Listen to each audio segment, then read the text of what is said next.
Hello everyone, Johnny G, Naked Racer Motor Co. Welcome back. Today we have the most expensive motorcycle that's in the shop, period. And it is this beautiful 1939 Brough Superior SS100. It doesn't belong to us, it belongs to a very dear friend of ours. He's been kind enough to lend it to us for 6 months or more. We've had it in our Brough Superior display. Obviously we are Brough Superior dealers. There's only 2 dealers in Australia, we're one of them. I've just returned from France, where I went to Toulouse and I was trained at the factory, met all the people, the designers, the owner, the manager, all the guys there building these beautiful motorcycles that they make now. But it all comes from here. And this one here is a 1939 SS100. The same model and style as what Lawrence of Arabia was killed on in 1935. So Brough Superior started in 1919 when George Brough left his father's factory and started his own concern and called it Brough Superior. And what he did was he used the best components available on the day. So the motor in this is a JAP overhead valve engine, the best engine available in the day.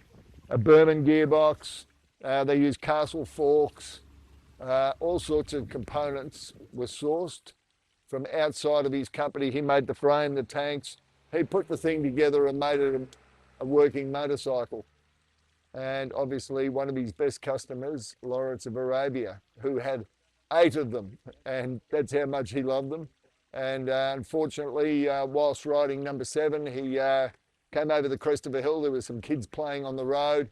He swerved to avoid them, ran off the road, and sustained some injuries, which he succumbed to a couple of days later. So sad story, but nevertheless makes these bikes even rarer. So you can see the big 8-inch Miller headlight, beautiful, nice bland scars, and a pretty cool brake. It's got finning on it, which is obviously when you're trying to bring a bike down from over 100 miles an hour, you want a bit of cooling on the fins. So the mag dyno sat here in front of the engine and it was driven by a chain inside this cover. Here's your push rods for your overhead valve. You can see the valve springs, exposed rockers, little oil lines, and you can see here a little valve that you adjust to let a certain amount of oil through. So that all needs to be tuned. We've got the Berman gearbox here, and you can see that beautiful double exhaust system. It's got a plunger rear suspension on it. The Speedo drive is in the back hub here. You can see the Speedo cable on top. Brake on one side, chain and sprocket on the other. Good way to do it. And they ran a couple of these little saddle bags, which you can put a few things in, keep your tools and bits and pieces in there, but you wouldn't be putting clothes in there, I guess. They ran out of places to put a battery, so they strapped it to the side over here. I always thought that was a bit ugly, but nevertheless, it's what George Brough did. And let me tell you, the whole package is very, very nice. I've always been a fan of the Brough tanks, the big, beautiful tank with the double fillers. Generally, they're done in chrome, and I'm not sure if this one was chrome and it was painted later because it got a dent in it or something, but most of them came with a polished chrome tank. So we'll have a look. We're going to get this thing out on the road and we'll comment while we're riding. So I've never ridden this bike. I've ridden a couple of Broughs before, but not an SS100. So it's going to be very exciting. We'll see you out on the road. All right, guys, we're going to go over the starting procedure on these. I'll put my helmet on. So first of all, you go around, you turn the taps on. So you've got a tap on each side. The tap is push for on. This one feeds one bowl and this one feeds the other bowl. Now, as we mentioned before, we've got our Amel carburettor around here, and you'll see the 2 float bowls, and there's the tickler. So we just give them a bit of a tickle. Now these we don't need to flood, so we give them a bit of a tickle. and that'll just bring enough fuel into here for this bike to start. And they're very straightforward. There's no ignition switch, there's no nothing. It's a magneto. We come around to the right hand side of the bike, flip out the Kickstarter, grab hold of the throttle. We always give it a little bit of throttle to start.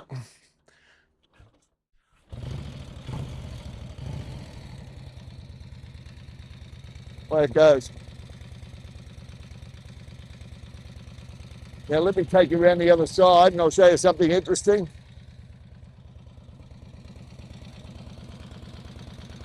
You can see the rockets operating with the hairspring, valve spring. So there's one here, one here, one here, one here. So all exposed. And that's just how they were in 1939. Anyway, let's take it for a ride and we'll have a chat while we're going along. See you out there.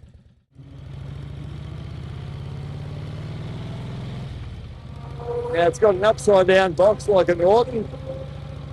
It's one up and the rest down. 4 speed. Hey buddy! Yoo-hoo!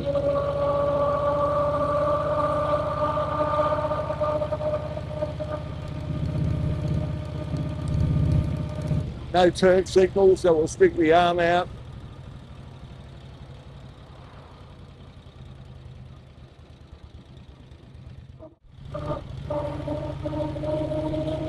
Very tall gearing on these.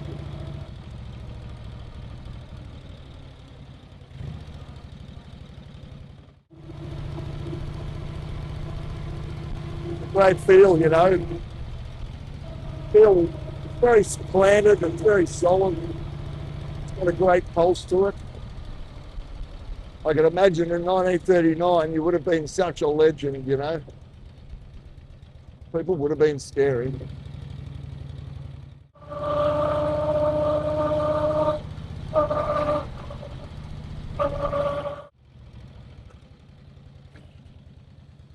Woohoo!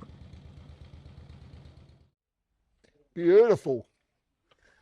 That was a hoot, guys.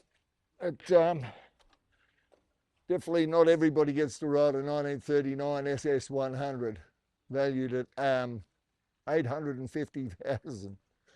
So, thank you, Daryl. You're a very kind gentleman. Anyway, guys, thanks for watching. Remember to like, follow, and share. And if you want to see other exotic motorcycles, stay tuned.